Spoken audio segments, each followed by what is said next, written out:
چین کے جنوبی مغربی خودمختار علاقے شیزانگ کی بومی کاؤنٹی میں واقع دلکش گاؤں گالانگ برف پوش پہاڑوں اور آڑو کے درختوں کے درمیان گھرا ہوا ہے، تاہم یہاں دیہی سیاحت صرف حالیہ برسوں میں فروغ پا کر ایک بڑی صنعت بن گئی ہے جس نے مقامی لوگوں کی زندگی بھی بدل ڈالی ہے۔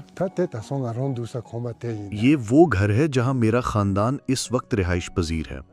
اس کے ساتھ والی عمارتیں وہ ہوم سٹیز ہیں جو ہم خود چلاتے ہیں۔ ذرا مختصر تعارف کرا دوں، میں نے سال 2008 میں پہلا ہوم سٹے کھولا۔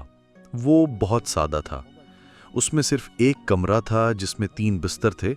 بعد میں کچھ سیاحوں نے بتایا کہ گاؤں تو بہت خوبصورت اور ماحول بھی اچھا تھا، لیکن ہوم سٹے کی سہولیات میں کچھ کمی رہ گئی تھی۔ اس پر ہمارے خاندان کے سب افراد نے تفصیل سے بات کی، چنانچہ سال 2014 میں ہم نے تیسرے ہوم سٹے کی تعمیر شروع کی، جو سال 2015 میں فعال ہو گیا۔ اس ہوم سٹے میں 21 کمرے اور 46 بستر ہیں۔ بیرونی اور اندرونی سہولیات میں نمایاں بہتری لائی گئی ہے۔ یہاں قیام کرنے والے مہمان ہمارے باغ سے سبزیاں توڑ کر خود کھانا پکا سکتے ہیں، جو انہیں بہت پسند آتا ہے۔ میرے خیال میں یہ ہوم سٹے کافی منفرد ہے۔ یہاں نیلا آسمان اور سفید بادل ہیں، ساتھ ہی برف پوش پہاڑ بھی نظر آتے ہیں۔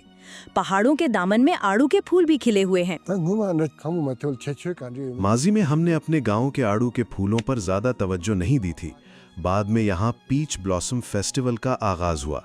آڑو کے پھولوں کی بدولت بڑی تعداد میں سیاح آنے لگے اور انہی کی وجہ سے ہمارے گاؤں میں مزید ہوم سٹے اور ریسٹورنٹس کھل گئے۔ سال 2024 میں بومی کاؤنٹی میں 26,32,000 سیاح آئے۔ ان دوروں سے سیاحت کی مد میں 2 ارب 14 کروڑ 50 لاکھ یوان، تقریباً 30 کروڑ امریکی ڈالر کی آمدنی ہوئی تھی۔